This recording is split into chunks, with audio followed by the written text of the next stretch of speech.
Hello বন্ধুরা, কেমন আছেন সবাই? আশা করি সবাই ভালো আছেন। আজকে গল্প হার্টলক পর্ব 13, লেখিকা অল ইন্ডিয়া রুহি। সিএনজির কাছাকাছি এসে পিছন ঘুরে তাকায় আলবি। রুনুকেও তার সাথে তাল মিলিয়ে আসতে দেখে অবাক হয়। জানতে চায়, তুমি কেন এসেছো? আমি যাব আপনার সাথে। কোথায়? হাসপাতালে। তোমার যাওয়ার প্রয়োজন আছে? আছে স্যার, আমার বান্ধবীর এই অবস্থা আর আমি এখানে নিশ্চিন্ত মনে ঘুরবো? আর রুহিকে সামলাতে একটা মেয়ে তো প্রয়োজনই।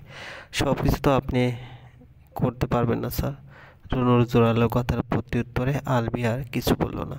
সিএনজিতে উঠে বসলো। রুহির মাথাটা রাখলো নিজের বুকের উপর। রুনু উঠতে বসতে আলবির চালককে বলল, কাছাকাছি কোনো হাসপাতালে চলেন ভাই। আলবির কথা মতো সিএনজি চালক ওদের কাছে একটা হাসপাতালে নিয়ে গেল। রুহিকে ইমার্জেন্সিতে ভর্তি করানো হলো। থুতনিতে 3টে স্টিচ দেওয়া হয়। তারপর ব্যান্ডেজ করে ডাক্তার বেরিয়ে আসে। আলবিকে আশ্বস্ত করে বলে, মেয়েটা ঠিক আছে একদম। 1 সপ্তাহের মাঝে কাঁটাটা শুকিয়ে যাবে। তবে তীব্র জ্বর হতে পারে ব্যথার কারণে। আমি প্রয়োজনীয় মেডিসিনগুলো প্রেসক্রাইব করে দিচ্ছি। Thanks doctor. You are welcome. আচ্ছা, জানতে পারি কি এরকম হলো কিভাবে? এতখানি কেটে গেছে। লাওয়াছড়া রেইন ফরেস্ট ঘুরতে গিয়েছিলাম। আমরা ঢাকা থেকে এসেছি, একটা ফ্লাইং ইনস্টিটিউট থেকে। আমি পাইলট আলবি শেখ। নিজের পরিচয় দেওয়ার সময় আলাদা এক জৌলুস আলবির চোখে মুখে ঝিলিক দিয়ে ওঠে। ডাক্তার সাহেব ভ্রুকুটি করে কী যে ভাবেন। তারপর হঠাৎ মনে পড়েছে, এমন গলায় বললেন, বিখ্যাত পাইলট আলবি শেখ, যে অনেকবার প্লেন ক্রাইসিস থেকে প্যাসেঞ্জারদের বাঁচিয়েছে। আলবি মুচকে এসে জবাব দেয়, ও মাই গড, আপনি? আই অ্যাম সো সরি, আমি আপনাকে চিনতে পারিনি। ফার্স্টে রিয়েলি সরি। ডক্টর যেন গলেই পড়ে যাবেন অনুতপ্ততায়। ইটস ওকে, কোনো প্রবলেম নেই। আর আমি এমন কেউ না যে আমাকে চিনতে হবে। তবুও আপনি এত বড় একজন মানুষ, সেদিক থেকে ধরলে তো আপনিও আমার সমান। আমি আকাশপথে সবাইকে রক্ষা করি আর আপনি স্থল থেকে সবাইকে রক্ষা করেন। আলবের কথা শুনে ডাক্তারের সাহেবের বুক ভরে উঠল। এখানকার মানুষরা তো ডাক্তারদের মর্যাদাই দিতে চায় না। বহুদিন নিজেকে সম্মানিত মনে হচ্ছে আজকে তার। ডাক্তার সাহেব মিয়ে যাওয়া গলায় বললেন, আমার চেম্বারে আসুন, 1 কাপ চা হোক। নিশ্চয়ই, বলে আলবি চেম্বারের দিকে এগিয়ে চলল। রুনু এতক্ষণ যাবৎ দুজনের নাটক দেখছিল। এতক্ষণ বিরক্ত হলেও এবার যথারীতি রাগ চেপে ধরল। রুহি মরার মতো কেবিনে শুয়ে আছে, আর উনি কিনা চলেছে চা খেতে, গল্প করতে। রুনু আলবির যাওয়ার পথে তাকিয়ে মুখ ভেঙচি কাটল। তারপর দ্রুততার সঙ্গে চলল রুহির কেবিনের দিকে।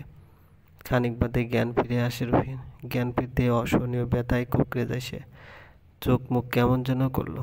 তারপর বড় করে নিঃশ্বাস ছাড়ল। রুনু পাশে বসেছিল। রুহি এরকম আচরণ দেখে আঁতকে ওঠে সে। উদ্বেগ নিয়ে ব্যস্ত ভরা গলায় বলল, এই রুহি, এই, চোখ মেল। রুহি। রুনুর গলার আওয়াজ শুনে ধীরে ধীরে চোখ মেলার চেষ্টা করে রুহি, কিন্তু কেবিনের তীব্র আলো চোখে ব্যথার সৃষ্টি করছে। তাই সে আবার চোখ বন্ধ করে নেয়। রুনু বলল, কি হলো?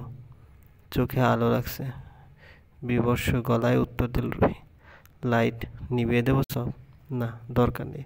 তোর কেমন লাগছে এখন? শরীরটা? মোটামুটি। আমরা কি হোটেলে না হাসপাতালে? হাসপাতাল। উচ্চারণ করে চোখ মেলল রুহি। তীব্র তীক্ষ্ণ আলো রশ্মির সাথে বড় সাদা সিলিং চোখে পড়ল। বাম দিকে তাকাতে দেখতে পেল লম্বা কাঠির মতন একটা স্ট্যান্ড, তাতে স্যালাইন লাগানো। আচানক ভয়ে রুহি শিউরে উঠে বলে, আমাকে ওরা কি কি করেছে? প্রশ্ন বুঝতে না পেরে অবাক হয় রুনু। ভ্রু কুঞ্চিত করে বলে, কারা? ডাক্তার বেশি পাষাণরা। তারা তোর জীবন বাঁচাইছে আর তুই তাদের পাষাণ বলছিস? তো বলবো না? ওরা কিভাবে দুমদাম করে সুই ঢুকিয়ে দেয়, শিলি করে চামড়া কাটে। ইয়াক, ওদেরকে পাষাণ বলবো না তো কাদের বলবো? রুনু দীর্ঘশ্বাস ফেলল। কে বলবে? এই মেয়ে কিছুক্ষণ আগে লাশ হয়েছিল। রুহি আবার বলল, আমার সাথে কি কি করছে বল? সুই দিছে? রুনু কপট রাগ নিয়ে বলল, শুধু সুই দেয়নি, তোর কাটা জায়গায় 3টা শিলি দিছে। তোর বাম হাতে ক্যানোলা পড়াইছে, স্যালাইন চলতেছে দেখ। কি? বলে রুহি বাম দিকে তাকালো। দেখলো সত্যি রগের মধ্যে মোটা সুই ঢুকানো। উপর দিয়ে 1 টাইম ব্যান্ডেজ লাগানো। ব্যান্ডেজের এক পাশে হালকা রক্তের দাগ, শুকিয়ে আছে। রুহি এবার আরো জোরে বলে উঠল, কি? এত কিছু করছে আমার সাথে, এত কিছু? রুনু ধমক লাগালো, চুপ, চিল্লাচ্ছিস কেন? বুঝলাম না, তোরে সুস্থ করতে যেসব দরকার সেসবই তো করছে নাকি? সুস্থ করতে নাকি আরো অসুস্থ করতে? মানে? তুই জানিস আমি সুই কত ভয় পাই? আমার সুইয়ে ফোবিয়া আছে। সুই দেখলে আমার মাথা করে, বুক ধড়ফড় করে, পেট ভরে ওঠে বমিতে। বলতে বলতে ওয়াক করে বমি করে দিল রুহি। রুনু লাফিয়ে দূরে সরে দাঁড়ালো। পেট একদম খালি না হওয়া রুহির বমি চলল। রুনু দৌড়ে গিয়ে একজন নার্স ডেকে আনলো। নার্স এসে বেড কাভার বদলে দিল, রুহির ড্রেস পরিষ্কার করে দিয়ে চলে গেল। রুনু রুহির পাশে এসে দাঁড়াতেই রুহি ক্লান্ত গলায় বলল, দেখলি মানুষের কত ধরনের ফোবিয়া আছে, কিন্তু শুয়ের প্রতি ফোবিয়া তোরই দেখলাম প্রথম। রুহি মেকি রাগ ফুটিয়ে বলল, আমি কি অ্যাক্টিং করতেছি নাকি? আমি শুই ভয় পাই, এতে আমার কি দোষ? তোর অবশ্যই দোষ। মনে সাহস আর জোর আনলে কোনো কিছুই ভয় না। তোমার খুব সাহস আর জোর আছে ভাই, আমার নাই, আর চাইও না। এখান থেকে তাড়াতাড়ি হোটেলে নিয়ে যাওয়ার ব্যবস্থা করো আমাকে। এখানে থাকলে বমি করতে করতে ফিট হয়ে যাব। রুনু সম্মতি দিয়ে বলল, আমারও হাসপাতালে থাকতে ভালো লাগছে না। দাঁড়া, স্যারকে গিয়ে বলি যাওয়ার ব্যবস্থা করার জন্য। রুহি চমকে বলল, স্যারকে বলবি মানে? আলবি স্যার আছেন তো, ডাক্তারের চেম্বারে বসে আছেন, উনি আমাকে এনেছেন।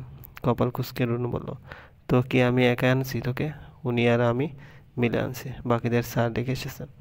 উনি থমকে গেল। আলবির নাম শুনতেই কেন জানি বুকটা ধক করে ওঠে, আর আলবির উপস্থিতির কথা ভাবলে শরীরে এক ধরনের শিহরণ টের পাওয়া যায়। রুনু রুহির ফ্যাকাশে মুখখানা দেখে হাসি চেপে বলল, জানিস তুই স্যারের কোলে করে এসেছিস? রুহি বিস্ময়ের সপ্তম উঠে গেল। মানে? তুই যখন পড়ে লাশ হয়ে গেলি তখন স্যার সবার সামনে তোকে কোলে তুলে সিএনজি পর্যন্ত এলো, এমনকি সিএনজিতে তুই স্যারের বুকে লেপ্টেছিলে। সবাই ফ্যাল করে তাকিয়ে দেখছিল। ও, ডাইনিটাও? হুম। রুহির মনে আচানক বসন্তের বাতাস বয়ে চলল। হৃদয় বাগানে যত ফুল এতদিন ফিকে হয়ে পড়েছিল ঝরার অপেক্ষায়, তারা সবাই তরতাজা হয়ে উঠল আবারও। লেপ্টে থাকা লজ্জায় চোখ ভয়ে উঠল, নাকের পাটা ফুলল। রুনু, তোর কি মনে হয় সে কি আমাকে লাইক করে? নয়তো এত কেয়ার কেন করতো? রুনু সেকেন্ড দুই ভেবে বলল, আমার মনে হয় করে। জানিস তোকে কোলে নিয়ে উনি পাগলের মতন ছুটেছে।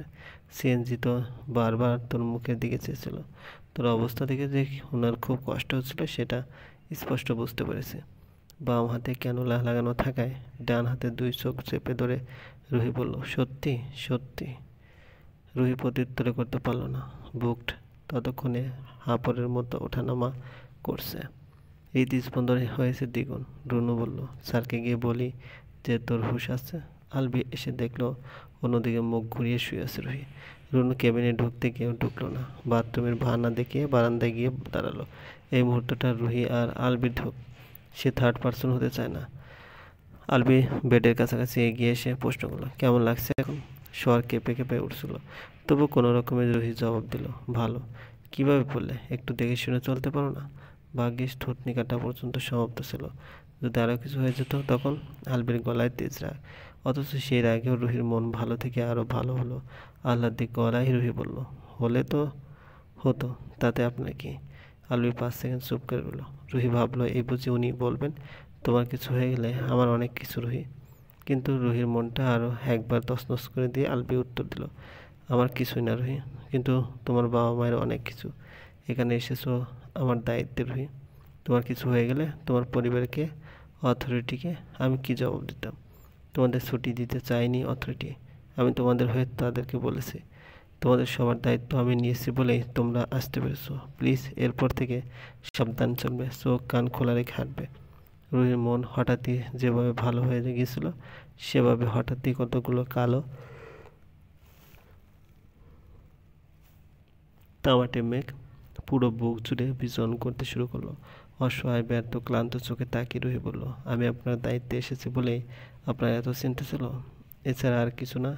আলবির সঙ্গে সঙ্গে বলল, আজও তুমি আমার স্টুডেন্ট, তোমার কিছু হয়ে গেলে আমার অবশ্যই খারাপ লাগতো রুহি, তবে এর চেয়ে আর বেশি কিছু না। কত পাষাণ আপনি। আলবি জবাব দিল না। রুহির চোখ ফেটে জল গড়িয়ে পড়ল। আলবি অন্যদিকে চোখ ঘুরিয়ে শক্ত গলায় বলল, হঠাৎ কান্নাকাটির কারণ বুঝলাম না। বুঝতে হবে না, আপনি শুধু শুভ্রাটা বোঝেন, আমারটা বুঝতে হবে না। আলবি ধমক দিয়ে বলল, রুহি, শুভ্রা তোমার চেয়ে অনেক সিনিয়র, নাম ধরে বলছো? এটা কেমন বেয়াদবি? আর আমার পার্সোনাল লাইফে ইন্টারফেয়ার করার তুমি কে? রুহির কান্নাটাও আটকে গেল আলবির কথা শুনে। ফ্যাল করে চেয়ে রইল শুধু। বলতে গিয়ে বুঝলো তার শব্দকোষে কোনো শব্দ জমা নেই, শুধু একটা কথাই বারবার মনে আসছে, পাষাণ, পাষণ্ড, রক্সটা আর কাঠখোট্টা আলবি। এত খারাপ লোকটা কেন কেন কেন? আলবি বলল, তোমাকে বুঝতে হবে রুহি, আমি তোমার টিচার, আর তুমি যেটা চাও সেটা সম্ভব না, সবাইকে চাইলে পাওয়া যায় না, বুঝছো? মন দিয়ে পড়াশোনা করো, ঘুরতে আসছো, ফ্রেন্ড নিয়ে মজা করো, এই বয়সটা মজার বয়স। শুধু শুধু আমাকে নিয়ে ভেবে তুমি কষ্ট পাচ্ছ।